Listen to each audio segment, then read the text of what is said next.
Hi guys, in this tutorial I'm going to teach you how you can use your Notion's calendar database. So this is my Notion calendar and I have linked it with my Google account. As you can see, this is my Google profile picture right on the top, and it asks you to link to your Google account, otherwise it won't work.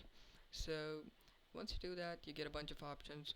So first of all, you can, on any date, you can add new events. You can add the title, time, participants, conferencing, and all that stuff that you get in Google Calendar. Alright, and then what you get is you get a quick meeting option. So you simply search for a person and you can do a quick meeting with them, and you got a bunch of shortcuts here, and also a bunch of tips, and you can manage your birthdays, your holidays, you can manage other details as well.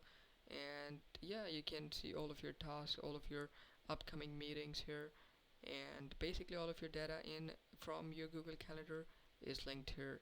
So this is how you use your Notion calendar database. You can use it to create an instant meeting, you can use it to invite your friend or teammate into a meeting, or you can schedule a meeting for later. You can see your birthdays, you can manage your workflow within Notion. So this is very useful for somebody who is using Notion all of the time. So it will be very helpful for them to simply integrate their calendar into Notion, so all of their workflow is within one single application. So yeah, this is how you can use Notion's calendar database. I hope this tutorial was helpful for you. Thanks for watching.